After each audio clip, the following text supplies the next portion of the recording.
Hi there, we're going to have a little bit of a ThinkPad video today.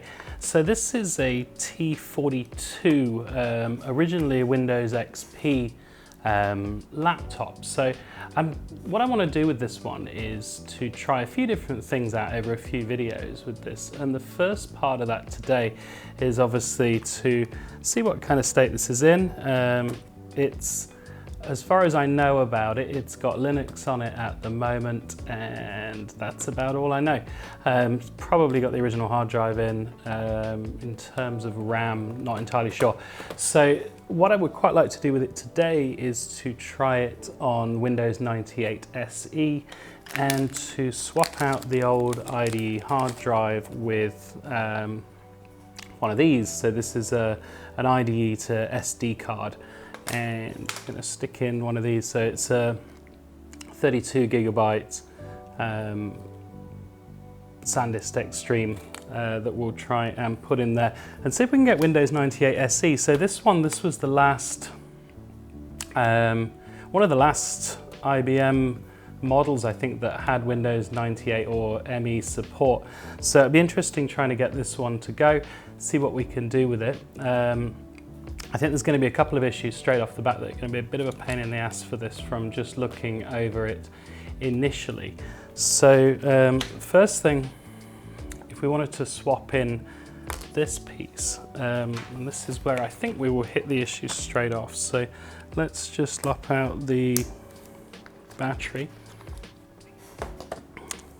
Now, hard drive on these ones is, so it's an IDE unit that sits along here. The problem with this will be, I think, is actually getting in to put this in there. So I think we might actually still have to remove all of at least the top shell on this to be able to get in to connect that up.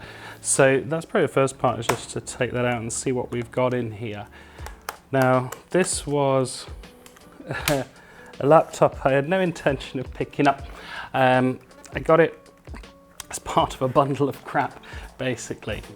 So I guess if I were to look at what the value of this piece was within that, I guess it was probably, it's very stuck in, probably about like $20 US worth of stuff. So not expensive, and it does boot. It does work, so that's a bonus. Right, okay, so yeah, so we got, what have we got here? So 20 gigabyte IDE drive in here. So yeah, don't want that in there anymore. So we're going to swap it for a 32. So it's actually going to be a little bit of an upgrade on here. But to be able to do this, yeah, we're going to have a slight problem, as you will see down there. If that gets into focus that way around. Yeah, so there's just a long tray to get down then to plug that in. So there's no way of getting that in there without removing the top shell. So RAM at the same time is an interesting one on this. I think it's split into two parts on these. So as far as I remember, you can only get into one here. Yep. So one slot you can reach. The other slot, fortunately, we're taking the top off anyway to get to the IDE port, so we can have a look at the other one inside. So that's a 512 meg there. So likely the other one's the same. So it's probably got a gigabyte of RAM, which is not actually going to be ideal for Windows 98. You can install like unofficial service packs and stuff on 98 if you want to run that much RAM, but there's really no need. So I think in terms of compatibility, we will probably swap out the RAM. We'll have a look at that when we get inside, see what we got. I've got a lot of RAM that will fit in these. So, oh, pain.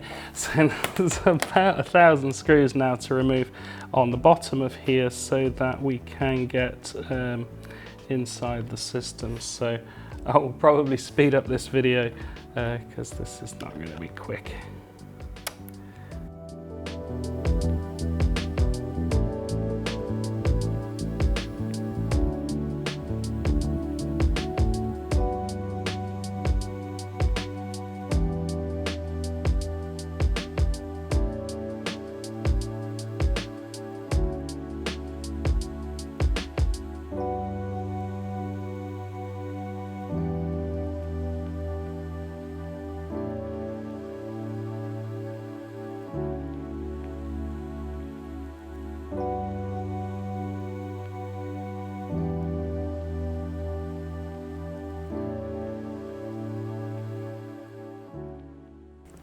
much easier. All right, so we're going to take out this RAM here as well. So what we have, this is a different one. Yeah, it's another 512 though. So yeah, so we've got a gigabyte of RAM in here previously, which we will downgrade for Windows 98 on this. So let's, there's 256. So we're just simply gonna have 256 meg of RAM for this, which is plenty enough for Windows 98. More than enough, in fact. All right, so let's see what we can do with this drive caddy now.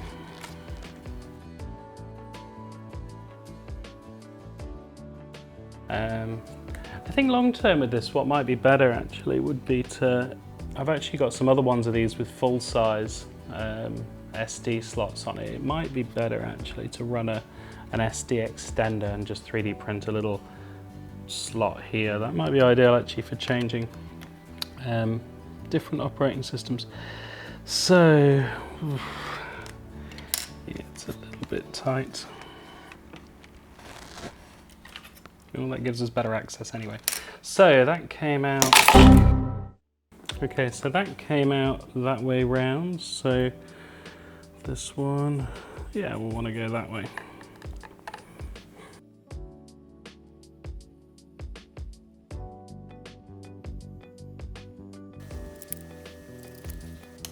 Okay, so I think we'll just loosely put this back together just to check that the RAM and the drive are working.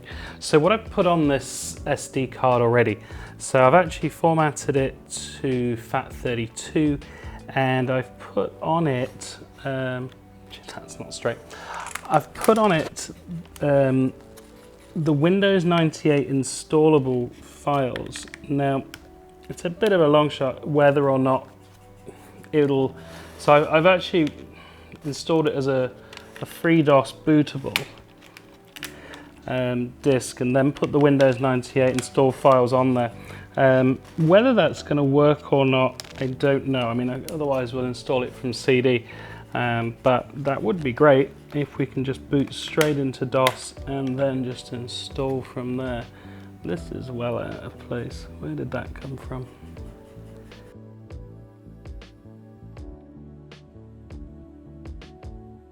Just kind of loosely. So we'll run the power into it and see what explodes when we try and switch it on. Oh yeah, cool. Might make it easier to see what I'm doing. All right, so, okay. All right then, so that should be, yep, so Windows 98 installables all on here. And this is an ideal way of doing this if it'll work. I've had various success with this. The Pentium 4 worked exactly this way.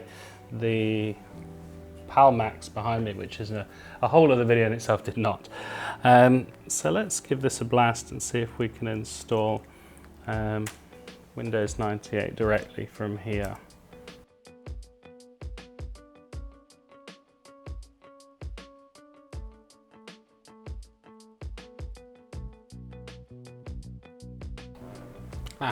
This is one I should have predicted.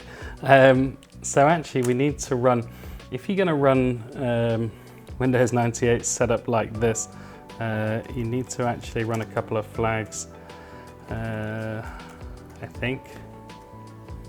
Find out in a minute. Yeah, so it skips some of those initial pieces.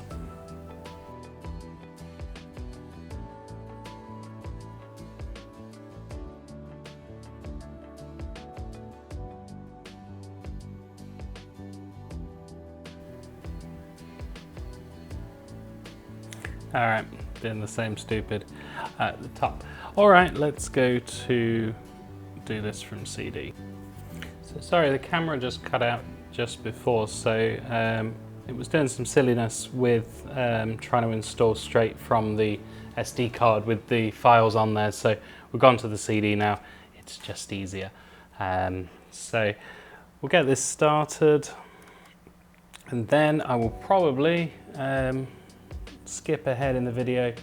I'm sure we don't need to see, we'll do it in portable. I'm sure we don't need to see a Windows 98 installation all the way through for 31 minutes. What are you called? You are T42.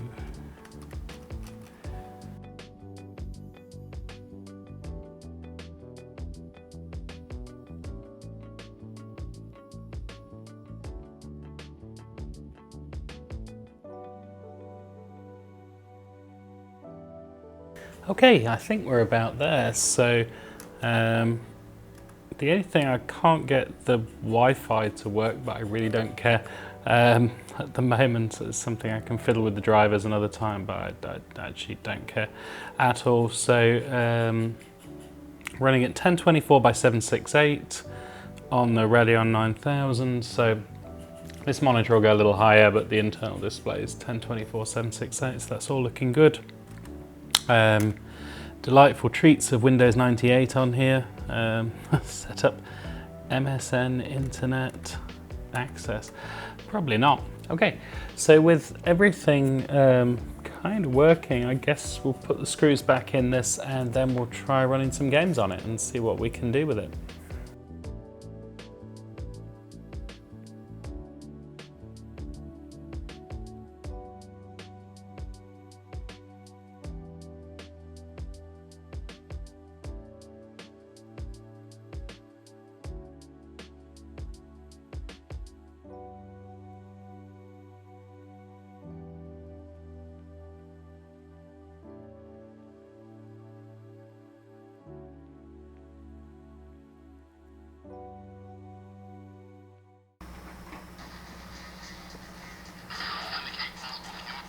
Okay, so I think we can pump this up a little higher, so let's try this at 1024.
So I can't recall ever playing Rogue Squadron without a joystick before, and I'll give it a go.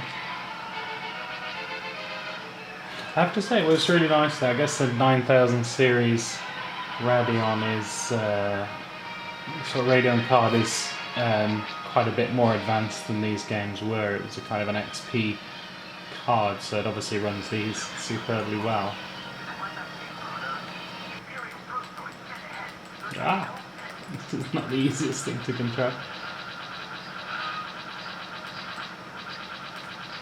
I guess as a Windows XP machine, looking 2004 or so, I guess this one was kind of, I mean, it was okay, but it, you know, it wouldn't have competed with a desktop, whereas putting it in this generation, I can't control this at all, putting it into this generation, actually, it becomes like super high-end, which I guess it is for running Windows 98, but it is doing it really well, actually. But that looks good. That looks really good.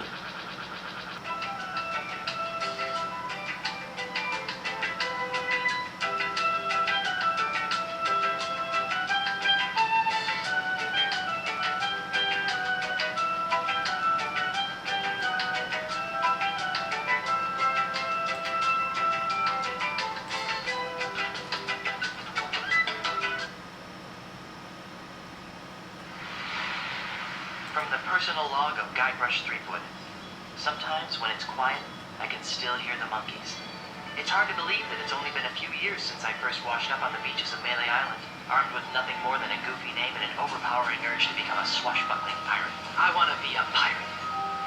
Who could have suspected that such a humble pursuit would lead me to cross swords with the evil ghost pirate LeChuck, the slimiest slug ever to plunder the seven seas?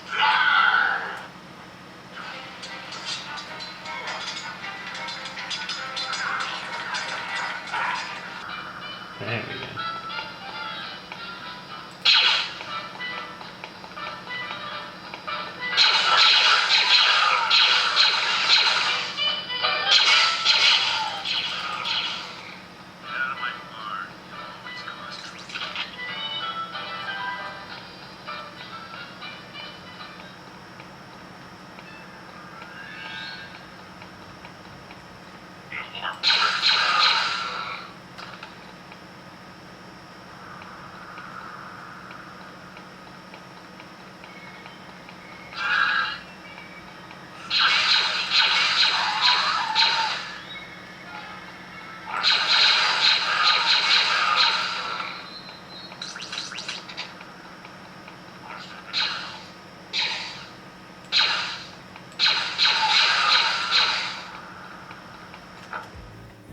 Also, just to try out a few DOS games here. So, obviously Doom will play fine in a window.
Yeah, well, the brightness is down at minimum on every game.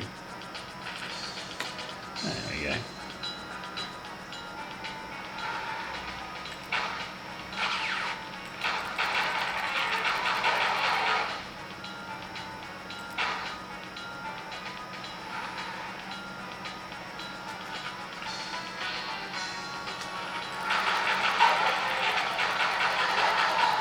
That works great. The one thing I did just want to test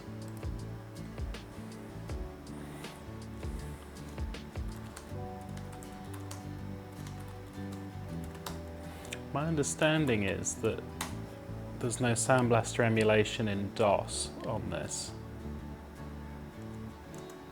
Yeah, it is soundless. That's a bit of a shame, I guess, on this one. It's not critical. I wouldn't necessarily want to use, I mean, this is a 1.6 gigahertz Pentium M. It's not the CPU or the setup for playing in DOS, but I think the majority of games that you'd want to run will run fine through Windows, just in a DOS box. So I don't see that overly as a concern. I would not have placed this machine as like a pure old DOS game. So all in all, I think this is actually a really quite a good device for some retro gaming. It's dirt cheap if you can pick one up. Maybe get one with a slightly cleaner lid than this, but yeah, I mean, it works fine as a Windows 98 machine. It's not going to run the pure DOS games on it. Well, I mean, it will run them, but you're not going to have any sound on those, so it's probably not ideal for that. But as a Windows 98 machine, and still able to play some of those DOS games through Windows, but playing kind of late 90s, early 2000s game. I think this is pretty great.